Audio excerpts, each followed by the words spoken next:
Hello everyone, আজ problem number হচ্ছে 11। Topic আমাদের এই যে প্রবলেমটা দিছে বলছে যে একটি স্ট্রিং এর কনসোনেন্টগুলো বের করো।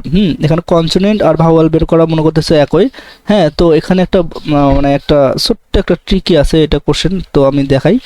হ্যাঁ, আমাদের কি করা লাগবে, প্রথমে আমি একটা ভেরিয়েবল নিলাম, নেম নামে একটা ভেরিয়েবলের মধ্যে একটা ধরনের নেম নিলাম, যে বললাম নাজমুল হাসান নির্জন। হ্যাঁ, এই নামটা দেওয়ার পর আমি এখন কি করব, এই নামটার উপর হচ্ছে গিয়ে আমি একটা লুপ লুপ চালাই, আগে লোয়ার কেস করি, তারপর তো করতে হবে, যেহেতু নেম এবার আগেরবার লোয়ার করছিলাম, এবার যদি আপার করি, হ্যাঁ ওই একই কথা। এটা হচ্ছে গিয়ে নেম 2 দেই, ওটা নেম 1 দেই, তাহলে আমাকে ঝামেলা করতে হবে না।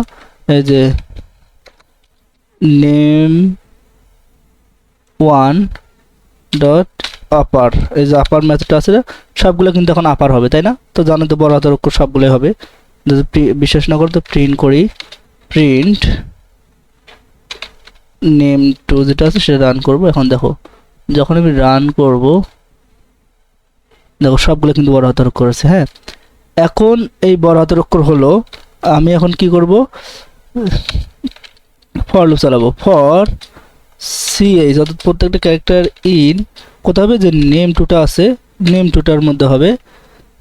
হওয়ার পর এখানে ইফ যদি, অর্থাৎ এই সিএইচ, হ্যাঁ আমরা কি যে এইভাবে করব, যে যেমন আগের নিয়মে ইন, এই যে এ ই আই ও ইউ, এই 5টা বাদে যতগুলো আমাদের অ্যালফাবেট আছে এগুলো দিব। এগুলো দিলেই হবে, কিন্তু অনেকগুলো তো লেখা লাগতেছে। জাস্ট আমরা এখানে একটা ছোটো করতে পারি, যে এখানে এ ই আই ও ইউ এগুলো বাদ দিয়ে আমরা বলবো যে এখানে হচ্ছে গিয়ে অ্যান অপারেটর ব্যবহার করে, যে নট ইন, হ্যাঁ থাকবে, কিন্তু এখানে তো এ ই আই ও ছোট হাতের অক্ষর দিলে হবে না, এখানে অবশ্যই কি দিতে হবে, বড় হাতের অক্ষর দিতে হবে, এ E I O you.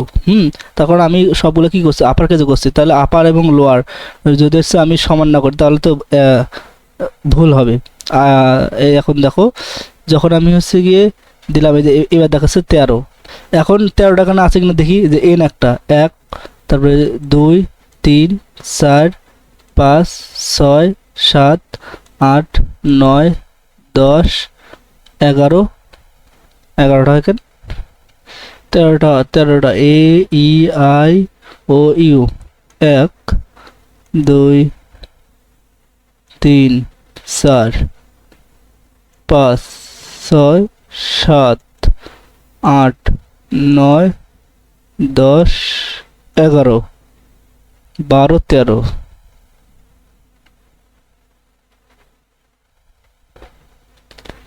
Is alpha, এখানে হচ্ছে গিয়ে ফার্স্ট ব্র্যাকেটকে আমি দেইনি, এখন তো হবে।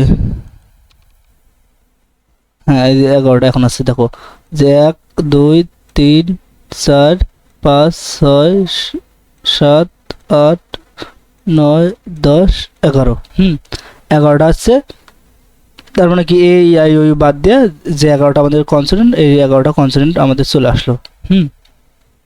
তো এটাকে আসলে আমরা কি ছোট করতে পারি না? জাস্ট একই কথা, আমরা আসলে যাই যে এই 2 লাইন রাখবো না, এই 2 লাইনের পরিবর্তে আমরা এই যে নেমের জায়গা বসে দিতে পারি, তাই না?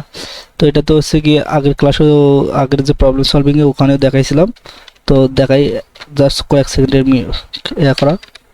এখানে জাস্ট এটা কপি করা লাগবে।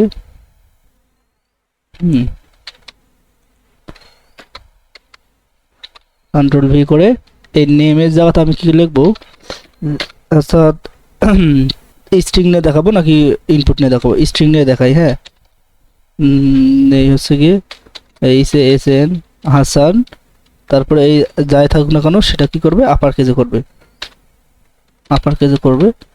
এই দেখো মানে এখন যখন রান করব দেখাবে এখানে কয়টা আছে। সরি, এখানে কাউন্টটা দেয়নি, এই যে কাউন্ট না দেওয়ার কারণে ইরর দিছে। হ্যাঁ, কাউন্টটা দেই, যেহেতু দিতেই হবে।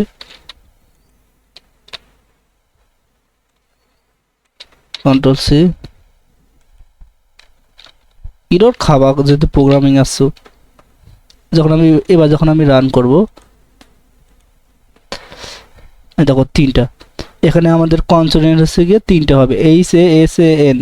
দেখো এইচ একটা, এস একটা, এর এন একটা, এই 3টাই তো কনসোনেন্ট, তাই না? আর 2টা হচ্ছে কি এ, আর 2টা হচ্ছে ভাওয়াল। তো এই ছিল আমার ক্লাস। সবাই ভালো থাকো, দেখা হবে আমাদের নেক্সট প্রবলেম সলভিংয়ে।